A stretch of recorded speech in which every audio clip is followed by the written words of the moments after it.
Hello students, this is Shrimati Manisha Shrivastava, उच्च माध्यमिक शिक्षक from government higher secondary school Guraiya, district Chhindwara, Madhya Pradesh. Today we are going to learn letter writing from writing section, and in the letter writing we are learning today informal letters. This video is made specially for higher secondary classes, and high school classes can also see and take an idea how to write informal letters. Letter writing. Letter writing is one of the most indispensable activities of modern society.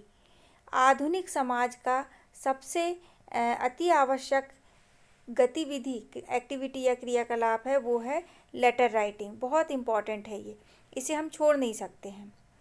Commerce यानी वाणिज्य, trade व्यापार, official यानी official correspondence यानी office के correspondence यानी पत्राचार, public representations and writing to relatives are conducted through letters. यानी इन सब कार्यों के लिए हम लेटर्स का उपयोग करते हैं. आज के समय में जब हम ईमेल में और व्हाट्सएप में और फ़ोन्स में अपने ज़्यादातर कार्य निपटा रहे हैं, पर लेटर राइटिंग का अपना महत्व है. इसके अपना एक फॉर्मेट है, लिखने का तरीका है जो प्रत्येक व्यक्ति को आना चाहिए. सिर्फ एग्ज़ाम पास करने की दृष्टि से नहीं, ये आपके जीवन का एक महत्वपूर्ण अंग है जो आपको जीवन पर्यंत काम आएगा कि कैसे पत्र लिखा जाता है. Letter writing is mainly divided into 2 parts. Letter writing मुख्य रूप से 2 भागों में विभाजित की गई है. Because the format of writing these 2 kind of letter is entirely different. 2 भागों में विभाजित किया है लेटर राइटिंग को, क्योंकि इन दोनों का फॉर्मेट यानी ढांचा, लिखने का तरीका एकदम ही भिन्न है एक दूसरे से. तो फर्स्ट जो लेटर है वो है पर्सनल या इनफॉर्मल लेटर्स. पर्सनल लेटर को इनफॉर्मल लेटर्स भी कहते हैं. पर्सनल यानी व्यक्तिगत, इनफॉर्मल यानी अनौपचारिक. मतलब जो व्यक्तिगत पत्र व्यवहार होता है उसमें किसी तरह का औपचारिक रूप से भाषा या औपचारिक तरह के शब्दों का उपयोग नहीं करते हैं. हम भावनाओं के साथ अपने पत्रों को लिखा करते हैं. नेक्स्ट है फॉर्मल लेटर्स. फॉर्मल लेटर्स यानी होता है औपचारिक पत्र. इसमें भाषा में ज़्यादा अपनापन महसूस नहीं होता, लेकिन थर्ड पर्सन की तरह पूरी बात औपचारिक तरीके से लिखी जाती है. फॉर्मल लेटर्स में अधिकतर एप्लीकेशंस यानी आवेदन, लेटर टू एडिटर, एडिटर को, प्रकाशक को पत्र लिखते हैं वो, और जॉब एप्लीकेशंस यानी नौकरी के लिए आवेदन पत्र, ये सब फॉर्मल लेटर के अंतर्गत आते हैं. Out of these 2 letters, personal और informal letters don't have any particular format. It depends on to whom the letter is written and the relation with that person. इन 2 तरीके के लेटर्स में जो पर्सनल या इनफॉर्मल लेटर्स होते हैं उनका अपना कोई पर्टिकुलर फॉर्मेट यानी एक निश्चित ढांचा नहीं होता है. It depends on to whom the letter is written. ये इस बात पर निर्भर करता है कि आप किसे पत्र लिख रहे हैं. And the relation with that person, और जिस व्यक्ति को पत्र लिख रहे हैं उससे आपका क्या संबंध है. तो आप in your question paper informal letter 1 out of 2 6 marks, formal letter 1 out of 2 6 marks is asked. तो आपके क्वेश्चन पेपर में 2 इनफॉर्मल लेटर के क्वेश्चन रहेंगे. उन 2 में से आपको एक अटेम्प्ट करना है और उसका जो मार्क्स अलॉटेड है वो है 6. ऐसे ही आपको 2 फॉर्मल लेटर के क्वेश्चंस आएंगे, उनमें से एक करना है और उसके भी जो मार्क्स अलॉटेड हैं वो है 6. अब देखें पर्सनल इनफॉर्मल लेटर्स के बारे में. Actually personal letters doesn't have any set format. यानी जो पर्सनल लेटर्स होते हैं उनका कोई एक बिल्कुल एक्यूरेट सेट ढांचा नहीं होता है कि बिल्कुल इसी तरीके से लिखा जाएगा। In this kind of letters choice of language is very important. इस तरह के पत्रों में आप किस तरह की भाषा चूज़ कर रहे हैं, उपयोग कर रहे हैं, ये बहुत महत्वपूर्ण है। While reading a personal letter, one should feel as if talking in the phone. जब कोई व्यक्ति पर्सनल लेटर पढ़ता है तो उसको ऐसा महसूस होना चाहिए जैसे कि वो फ़ोन पर बात कर रहा हो। मतलब सामने जिस व्यक्ति ने पत्र भेजा है उसकी भावनाएं पत्र पाने वाले व्यक्ति के पास उस पत्र के माध्यम से पहुंचती हैं। When the letter is written to elders, the use respectful vocabulary. जब पत्र अपने से बड़ों को लिखा जाता है तो रेस्पेक्टफुल यानी आदर सहित आदर सूचक शब्दों का उपयोग किया जाना चाहिए। When the letter is written to younger ones, use tag questions and contracted forms such as I am, his, she's, will, they'll, don't, wasn't, can't, won't, etc. यानी जब अपने से छोटों को हम पत्र लिखते हैं तो टैग क्वेश्चंस का उपयोग कर सकते हैं। टैग क्वेश्चंस यानी प्रश्न पुछल्लों का उपयोग किया जा सकता है। और सामान्यतः जब हम अपनी बराबरी वालों से बात करते हैं, अपने से छोटों से बात करते हैं, तो कॉन्ट्रैक्टेड फॉर्म्स का भी उपयोग होता है, मतलब शॉर्ट फॉर्म का भी उपयोग करते हैं। जैसे आई एम की जगह आई एम लिखा है, ही इज़ की जगह ही इज़ की जगह ही इज़ लिखा है, शी इज़ की जगह शी इज़, वी विल या वी शैल की जगह विल, दे विल की जगह देल, डू नॉट को डोंट, वॉज नॉट को वॉजंट, कैन नॉट को कांट और विल नॉट को वॉन्ट। इस तरीके के हम शॉर्ट फॉर्म भी यूज़ कर सकते हैं जब हम अपने से छोटों को पत्र लिख रहे होते हैं। देखें ये फॉर्मेट ऑफ इनफॉर्मल लेटर।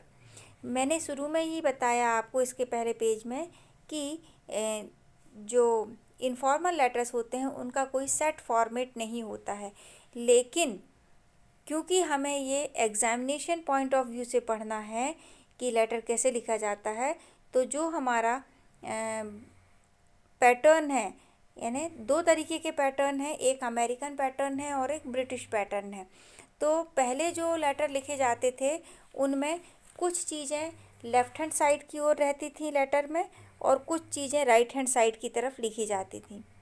पर अब हमने एनसीईआरटी बुक में, और जो कंप्यूटर का समय आ गया है इस कारण, यानी राइटिंग की ईजनेस की दृष्टि से अमेरिकन फॉर्मेट को अपना लिया है।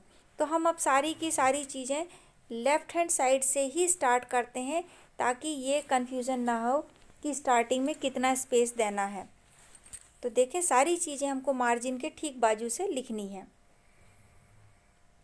सबसे ऊपर आता है सेंडर्स एड्रेस, यानी भेजने वाले का पता। जब हम यहाँ पे सेंडर्स एड्रेस लिख रहे होते हैं तो ये ध्यान रहे कि सिर्फ एड्रेस लिखना है, भेजने वाले को अपना नाम यहाँ पर नहीं लिखना है। फिर आता है डेट। डेट आप किसी भी तरीके से लिख सकते हैं, सीधे सीधे दिनांक लिख सकते हैं, आज क्या तारीख है वो, या फिर अंकों में दिनांक रह सकती है, मंथ को शब्दों में लिख सकते हैं और सन को फिर अंकों में लिख सकते हैं। वो डिपेंड करता है आप किस तरीके से डेट लिखना चाहते हैं। फिर सैल्यूटेशन यानी संबोधन, जिसको भी पत्र लिखा जा रहा है उसको संबोधित करते हैं। फिर बॉडी ऑफ द लेटर, मतलब पत्र की मुख्य जो पैराग्राफ रहते हैं उसको बोलते हैं बॉडी ऑफ लेटर। तो बॉडी ऑफ लेटर ज़्यादा से ज़्यादा 3 पैराग्राफ में आना चाहिए आपके। शुरू में आपका ओपनिंग पैरा रहेगा जिसमें आप हालचाल पूछेंगे और अपने हालचाल बताएंगे। सेकंड पैरा आपका मेन पैरा रहेगा जिसमें बताएंगे आप मुख्य वो बात जिसके लिए आप पत्र लिख रहे हैं। और थर्ड पैरा रहेगा जो आपका, उसमें कॉम्प्लीमेंट्री क्लोज, वो घर के अन्य लोगों को प्रणाम और छोटों को आशीर्वाद या प्यार वो लिखना रहेगा, वो कॉम्प्लीमेंट्री क्लोज में आता है। तो इस तरीके का आपका कॉम्प्लीमेंट्री क्लोज होगा। फिर आएगा सिग्नेचर। सिग्नेचर, जिसने पत्र लिखा है उसके सिग्नेचर, और उसका नाम, पत्र भेजने वाले का नाम। देखें पहले हमारे पोस्ट ऑफिस से जो पत्र लिखने का जब सबसे आसान और सस्ता तरीका था अपनी बात दूर बैठे हुए व्यक्ति तक पहुंचाने का, वो था पोस्ट कार्ड। आजकल पोस्ट कार्ड विलुप्त प्राय हो गए हैं। आप लोगों के सामने पोस्ट कार्ड की एक तस्वीर है, जिसमें यहाँ राइट हैंड साइड में ये जो लाइंस बनी हुई हैं, यहाँ पर टू करके जिसे पत्र लिखा जा रहा है उसका एड्रेस लिखा जाता है, और यहाँ पर लेफ्ट हैंड साइड में फ्रॉम करके जो पत्र लिख रहा है उसका पूरा एड्रेस होता है। देखें आप क्वेश्चन किस तरीके से आपको पूछा जाएगा एग्ज़ाम में, उसका एक सैंपल देख लेते हैं हम। Write a letter to your friend advising him to study English, maths, general knowledge and reasoning for competitive examination. You are Mukesh Shrivastava, residing at Nandan 21A, Chhindwara, Madhya Pradesh. तो आप अपने मित्र को एक पत्र लिखें और उसे सलाह दें कि वो कॉम्पिटिटिव एग्ज़ाम के लिए अंग्रेजी, गणित और जनरल नॉलेज यानी सामान्य ज्ञान और रीजनिंग यानी तर्क शक्ति की तैयारी विशेष रूप से करें। तो आप अपना नाम इस पत्र में देंगे, मुकेश श्रीवास्तव, और आपका एड्रेस जो रहेगा रिसाइडिंग एट यानी आप निवास करते हैं नंदन 21A, छिंदवाड़ा, मध्य प्रदेश में।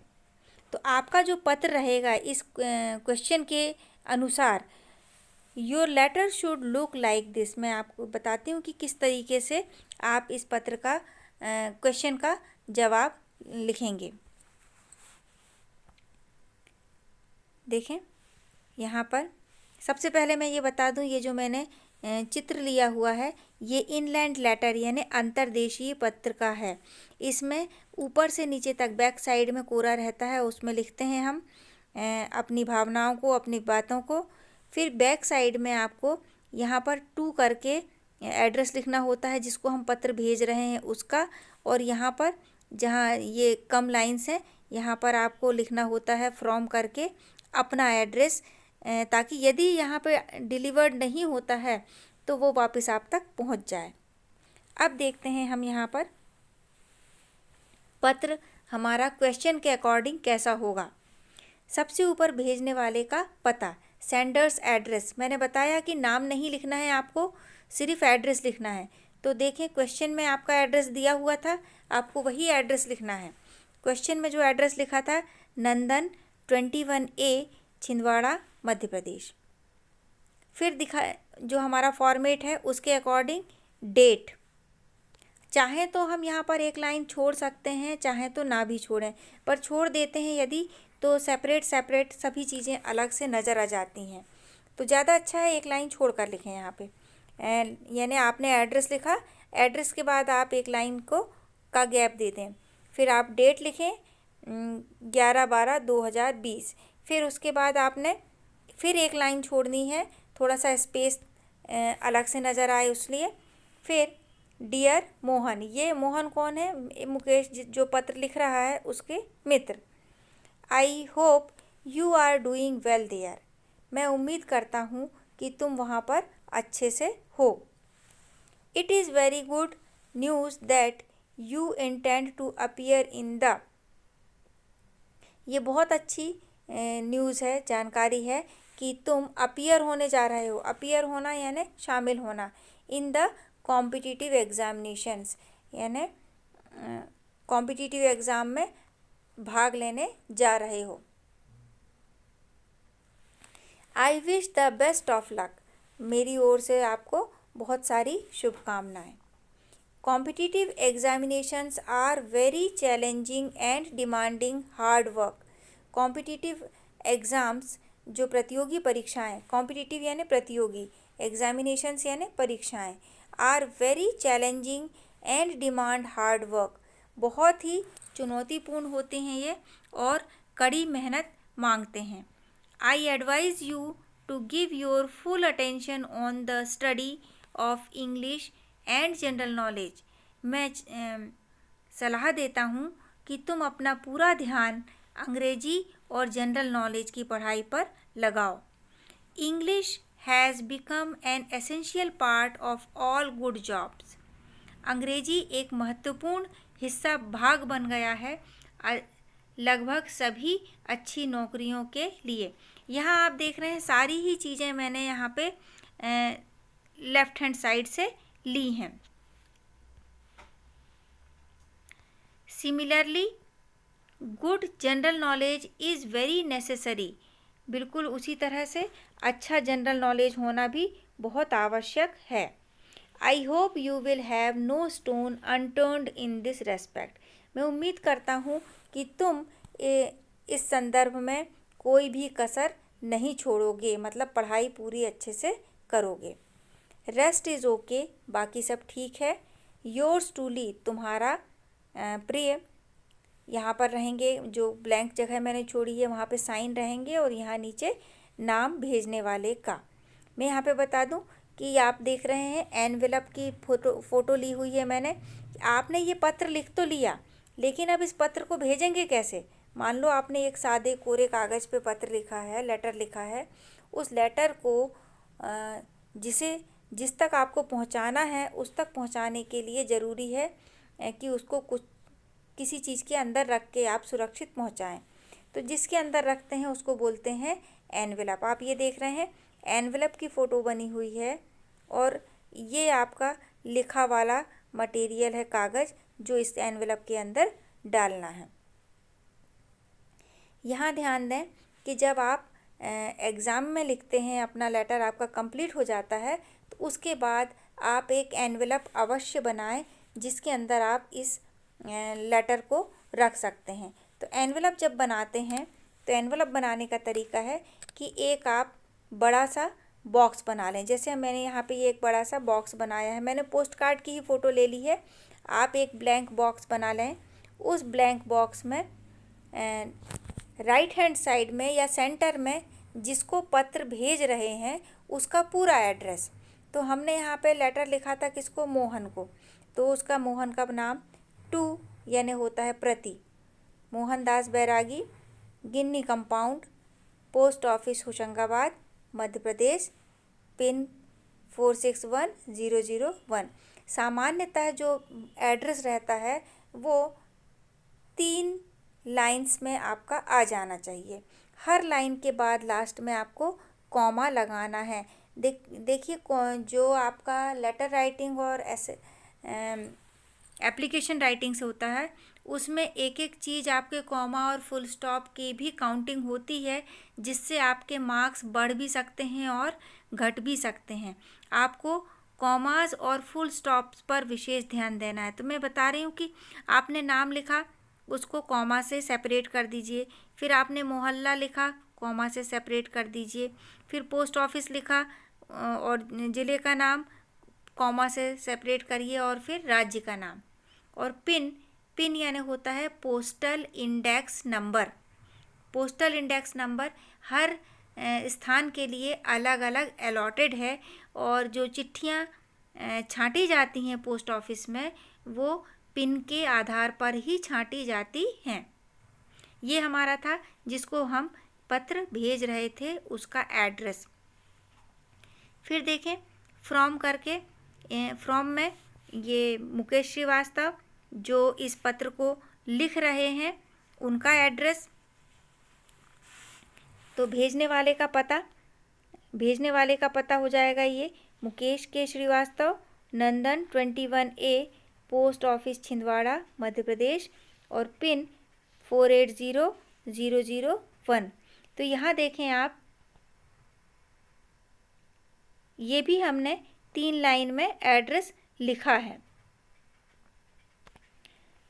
जब हम लेटर लिख रहे थे तो मैंने आपको जो बताया मेन चीज़ वो ये कि सारी चीज़ें आपको लेफ़्ट हैंड साइड से लिखनी है। आप एक मार्जिन बना लें। देखिए आप यहाँ पे आपको मार्जिन दिख रहा है कि ये मैंने एक रेड लाइन खींची हुई है, ये आपकी मार्जिन है, और मार्जिन के तुरंत बाद से हमने लेटर लिखना चालू किया था। तो ये जो लेटर है यानी आपकी फर्स्ट लाइन का फर्स्ट अक्षर जो है उसके ठीक नीचे सेकंड लाइन का फर्स्ट लेटर आएगा, उसके ठीक नीचे थर्ड लाइन का फर्स्ट लेटर आएगा, ठीक नीचे फोर्थ लाइन का फर्स्ट लेटर। यानी ऐसा ना हो, कई बार बच्चे एड्रेस यहाँ लिखते हैं, डेट यहाँ लिख देते हैं, फिर यहाँ पे सैल्यूटेशन लिखा, फिर लेटर यहाँ से चालू किया, कोई लाइन आगे आ रही है, कोई लाइन पीछे जा रही है। ये चीज़ें जो हैं वो आपके मार्क्स को कम करती हैं। हमें जब लेटर लिख रहे हैं तो हमारे मार्क्स बहुत अच्छे आने हैं। आपका 6 मार्क्स का क्वेश्चन है तो जनरली 6 आउट ऑफ 6 मार्क्स बहुत कम मिलते हैं, पर यदि आप एक्यूरेट हैं, आपने कॉमास का ध्यान रखा है, फुल स्टॉप्स का ध्यान रखा है, तो आपको पूरे मार्क्स भी इजीली गेन हो सकते हैं। यहाँ देखें, जब हम एड्रेस लिख रहे थे तो हर लाइन के बाद हमने यहाँ पे कॉमा और फुल स्टॉप लगा के रखा है। सैल्यूटेशन ही हुआ, उसके बाद कॉमा लगा दिया। तो ये सब चीज़ें बारीकियां हैं जो एक पत्र में ध्यान देने योग्य हैं। तो अभी भी पत्रों की परंपरा समाप्त नहीं हुई है। हम पत्रों के माध्यम से दूर बैठे हुए लोगों तक इजीली पहुंच सकते हैं। हालांकि अभी जो वर्तमान समय चल रहा है उस समय पे टेलीफोन और मोबाइल बहुत ही easy communication mode of communication है, लेकिन आज भी जब हम पुरानी चिट्ठियों को निकाल के पढ़ते हैं तो पुनः उन दिनों में हम वापस खो जाते हैं कि ये उस समय चिट्ठी लिखी गई थी, ये दादाजी की राइटिंग है, ये पिताजी की राइटिंग है, और उनकी साथ गुजारे हुए पलों में उन भावनाओं में हम खो जाते हैं। पर जो वर्तमान मोड ऑफ कम्युनिकेशन है उसने हमारी इन सुखद यादों को लगभग छीन लिया है। तो वो जो इनफॉर्मल लेटर्स हैं आज भी अपना महत्व बनाए हुए हैं। इनकी याद ताज़ा रहे और किस तरीके से लिखा जाता है ये ना भूलें। तो बहुत ज़रूरी है कि आप लेटर राइटिंग की प्रैक्टिस करें। ज़रूरी नहीं है कि क्वेश्चन आएगा तब ही आप लेटर लिखेंगे। आप इसकी प्रैक्टिस अपने घर में अपने रिलेटिव्स को लिखकर भी कर सकते हैं। तो ये जो पर्सनल लेटर्स हैं ये आपके मित्र को लिखे जा सकते हैं, पिताजी को लिखे जा सकते हैं, भाई बहन को लिखे जा सकते हैं, दादा दादी नाना नानी को लिखे जा सकते हैं। तो पर्सनल इनमें अपनी भावनाओं के साथ आप पत्र लिखते हैं। इसमें किसी औपचारिक शब्दों का उपयोग करने की आवश्यकता नहीं होती है। तो यहाँ पर मैं अपनी क्लास समाप्त करती हूँ। तो उम्मीद करती हूँ आपको लेटर राइटिंग लिखना समझ में आ गया होगा और आप इसकी प्रैक्टिस अपनी डेली लाइफ में करेंगे। Thank you. Have a great day ahead.